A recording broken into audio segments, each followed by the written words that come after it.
కుంగుబాటుపై ప్రభుత్వం serious action తీసుకుంది. Vigilance ప్రాథమిక రిపోర్ట్ ఆధారంగా ఇద్దరు అధికారులపై వేటు వేసింది. రామగుండం ఈఎన్సీ కాళేశ్వరం ప్రాజెక్టు ఇన్ఛార్జిగా ఉన్న వెంకటేశ్వరరావును ప్రభుత్వం విధుల నుంచి తప్పించింది. మరోవైపు ఈఎన్సీ మురళీధర్రావును రాజీనామా చేయాలని మంత్రి ఉత్తమ్ కుమార్ ఆదేశించారు. కంప్లీట్ డీటెయిల్స్ మా ప్రతినిధి సాదిక్ అందిస్తారు. సాదిక్, మేడిగడ్డ కుంగుబాటుకు సంబంధించి ప్రభుత్వం సీరియస్ అయింది, ఇద్దరు అధికారులపై వేటు వేసింది. కంప్లీట్ డీటెయిల్స్ ఏంటి?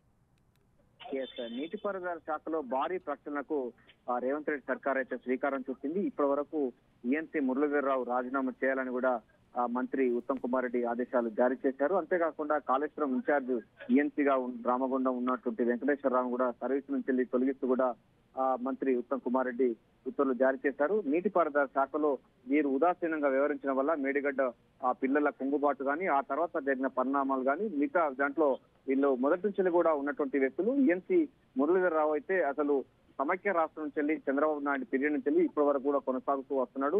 కేసీఆర్ కు బంధువు, అదేవిధంగా ఆ సామాజిక వర్గం ఉన్న నేపథ్యంలో చాలా మటుకు ఈయన కన్సర్న్లోనే మేడిగడ్డ, అన్నారం, సుందేలతో పాటుగా ప్రాజెక్టులు అన్ని కూడా ఈయన కన్సర్న్లో జరిగాయి. సో సరైనటువంటి విధానాన్ని అవలంబించకపోవడం, అదేవిధంగా ఉదాసీనంగా వివరించడం, ఈ పరిణామాలన్నిటి కూడా ఆయన బాధ్యులను కూడా ప్రభుత్వం గుర్తించింది. సో ఈ నేపథ్యంలోనే ఈఎన్సీ మురళీధర్రావు రాజీనామా చేయాలని ఆదేశించారు. ఆయన ఎప్పుడో అంటే 2011లోనే ఆయన రిటైర్డ్ అయినప్పటికీ ఆ తర్వాత వచ్చిన పాలకులు ఆయనను కంటిన్యూషన్ చేసింది.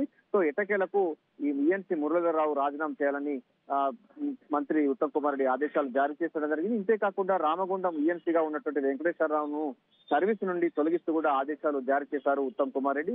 ప్రధానంగా ఈయన మేడిగడ్డ సంబంధించిన కుంగుబాటు కానీ, దానికి సంబంధించి O&M అంటే ఆపరేషన్ అండ్ మేనేజ్మెంట్ సంబంధించిన దాంట్లో ఉదాసీనంగా వివరించారు. మేడిగడ్డ కుంగుబాటు కానీ, ఆ తర్వాత పరిణామాలు కానీ, విజిలెన్స్ రిపోర్టు సంబంధించి దాంట్లో విజిలెన్స్ దాడులకు కంటే ముందుగానే కొన్ని కీలకమైన డాక్యుమెంట్స్ కూడా బయటికి దాటి వేశాడన్నటువంటి ఆరోపణ కూడా వెంకటేశ్వరరావు పైన ఉన్నది. సో విజిలెన్స్ అధికారులు కూడా ఈఎన్సీ వెంకటేశ్వరరావు బాధ్యులు చేస్తూ కూడా ప్రభుత్వానికి నివేదిక ఇచ్చినట్టు తెలుస్తుంది. అందులో భాగంగానే ఆయన పైన వేటు వేసినట్టుగా కనబడుతుంది. సో నీటిపారుదల శాఖ పైన కూడా పూర్తి స్థాయిలో రక్షణ చేసే లక్ష్యంగా ప్రభుత్వం అయితే కసరత్తు చేస్తుంది.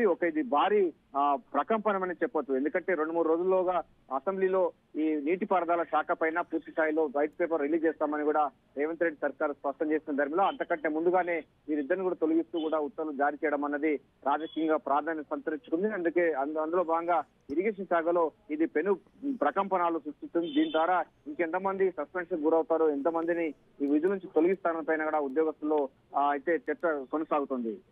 Right, thank you Sadiq.